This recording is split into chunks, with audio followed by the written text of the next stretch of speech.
Hello everyone, कैसे हैं आप लोग। उम्मीद करते हैं अच्छे होंगे और आपकी तैयारी एकदम अच्छी चल रही होगी और आप एग्ज़ाम के लिए प्रिपेयर होंगे।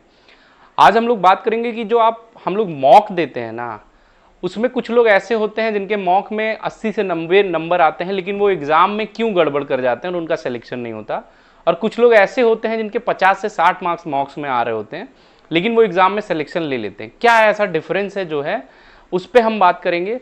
देखिए, जो वनडे एग्जाम होता है उसमें 1 और 2 नंबर जो है, 1-2 नंबर बहुत मायने रखता है। तो इसलिए ये पूरी वीडियो आप देखिए, आपको इससे ये पता चलेगा कि आप अपना 100% एग्जाम में कैसे दे सकते हैं।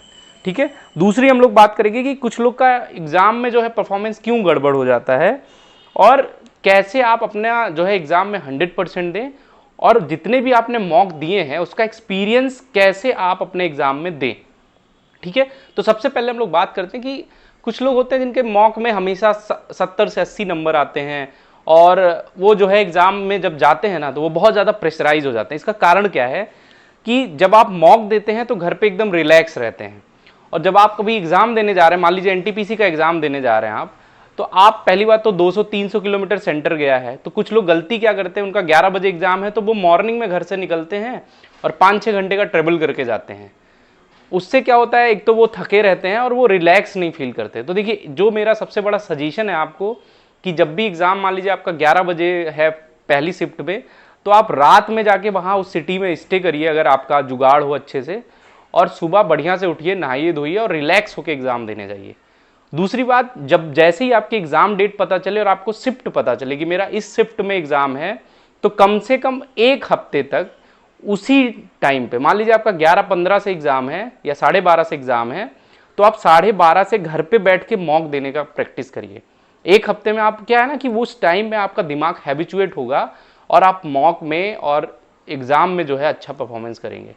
अब हम बात करते हैं कि कुछ, तो देखिए सबसे बड़ा रीजन यही है कि जो 80-90 नंबर लाते हैं वो लोग मॉक में गड़बड़ क्यों करते हैं एग्जाम में, क्योंकि वो अपने दिमाग को कंट्रोल नहीं कर पाते हैं और बहुत कंफर्ट जोन में बैठ के यहाँ पे अपने घर पे जो है एग्जाम देते हैं या लाइब्रेरी में मॉक देते हैं, और वहाँ एग्जाम सेंटर में उनका जो है सब जो है अस्त व्यस्त हो जाता है। कुछ लोग ऐसे होते हैं जो 60-70 नंबर ही मॉक में लाते हैं, लेकिन वो एग्जाम में, क्योंकि वो क्या है कि वो अच्छे से अपने मॉक को एनालिसिस किए रहते हैं, अपनी गलतियों को एनालाइज किए रहते हैं, और एग्जाम में वो अपने दिमाग को, और हो सकता है कि उनके लक हो और उनका जो है पढ़ा हुआ सारा एग्जाम में आ जाए। तो ये विशेष ध्यान दीजिए कि आप मॉक और एग्जाम के जो प्रेशर है, मतलब जो प्रेशर आप एग्जाम में फेस करने जा रहे हैं वही प्रेशर मॉक में भी फेल करिए। जब आप मॉक देने बैठिए ना तो 1-1.5 घंटा, जो भी आप एसएससी का मॉक दे रहे हैं तो 1 घंटा, एनटीपीसी का दे रहे हैं तो 1.5 घंटा, बिल्कुल उठना नहीं है, वैसे ही मॉक देना है जैसे कॉपी पेन लेके आपको मॉक देना है, और उसी प्रेशर के साथ टारगेट फिक्स करिए कि आज मान लीजिए 100 मार्क्स का है तो मैं 80 नंबर जरूर लाऊंगा। ठीक है। तो ये सब याद ध्यान दीजिए। एग्जाम देने जाते तो लोग डरे रहते हैं कि सिलेक्शन होगा कि नहीं, लेकिन मॉक देते समय ये सब नहीं सोचते, सोचना चाहिए आपको। ठीक है। दूसरी लोग हम बात करेंगे कि आप अपने एग्जाम में 100% कैसे दे सकते हैं। तो देखिए, 2 चीजें हैं, मैं हमेशा बताते हुए आ रहा हूं कि आपका सिलेबस खत्म हो गया है, आपने सिलेबस रिवाइज कर लिया। दूसरा, आपने जो मॉक दिया है उस मॉक को आपने कैसे एनालाइज किया है, कैसे रिवाइज किया है, ये 2 चीजें बहुत डिपेंड करेंगी।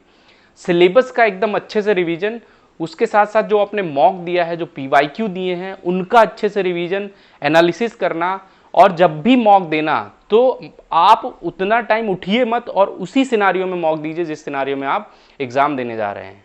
और एग्जाम सेंटर जब भी देने जाइए तो बिल्कुल रिलैक्स होके जाइए, अपना एडमिट कार्ड, मॉक, जो कुछ भी आपको फोटो वगैरह ले जाना है उसको अच्छे से रख लीजिए, जिससे जब आप एग्जाम सेंटर जाएं तो आपके दिमाग में ये सब ना चले कि पता नहीं मैं ये लाया हूं या नहीं लाया हूं। ठीक है।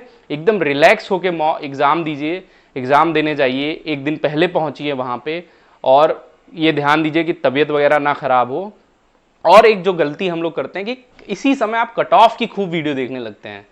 तो जिन बच्चों के 70-75 मार्क्स भी आ रहे हैं ना, मान लीजिए प्री में, मतलब मॉक में, वो क्या करते हैं, वो कट ऑफ कहीं देख लेते हैं कि भाई 80 नंबर से कम नहीं जाएगी, और उन डीमोटिवेट हो जाते हैं। जबकि जो रियलिटी ये है ना कि अगर आप मॉक में 70 से 75 ला रहे हैं तो एग्जाम में आपके 80 मार्क्स जरूर आएंगे, अगर आप कंसिस्टेंटली वो मार्क्स जो है कैरी कर रहे हैं। तो इस बात का ध्यान दीजिए, इस समय बिल्कुल निगेटिविटी से दूर रहिए। कोई भी ऐसा व्यक्ति जो ये बात कर रहा है 80 से 85 जाएगी कट ऑफ, बिल्कुल उन सबसे दूर रहिए। यही ऐसा समय है जो आपके 1.5-2 साल की मेहनत को सार्थक बना सकता है, नहीं तो फिर आप उसी कहानी में जो है लग जाएंगे और आपका सिलेक्शन नहीं होगा। मैं आपको डिमोटिवेट नहीं कर रहा हूँ, इस चीज़ को आप समझिए। मॉक जब भी दीजिए या उसको एग्जाम की तरह प्रेशर फील करके दीजिए। एक एक क्वेश्चन आपके लिए इंपॉर्टेंट होना चाहिए, गलती नहीं करना। तुक्का भी मारिए तो आप ये सोचिए कि उसको भी देखिए कि मान लीजिए आपने 90 क्वेश्चन अटेम्प्ट कर लिया, 10 बचे हैं। अब आप अगर 10 मॉक में उन 10 क्वेश्चन पे तुक्का लगा रहे हैं तो आप देखिए कि आपके कितने तुक्के जो है वो सही हो रहे हैं। तुक्का भी आप पढ़ के ही लगाएंगे, तो अगर वो 4-5 क्वेश्चन सही हो रहा है, 4 भी सही हो रहा है, तो आप तुक्के लगा सकते हैं 10 क्वेश्चन में। लेकिन जो अगर आप 70 ही कर रहे हैं तो 30 में तुक्का मत लगाइए प्लीज़, कुछ नहीं होने वाला है। चलिए अच्छे से दीजिए, अपने आप पे ध्यान दीजिए, कंट्रोल करिए। अभी 1-1.5 हफ्ता जिसका भी 5 तारीख को है उनके लिए विशेषकर एकदम रिलैक्स रहिए, कोई टेंशन लेने की बात नहीं। एग्जाम दीजिए, अपना 100% दीजिए, सब अच्छा होगा। चलिए ऑल द बेस्ट।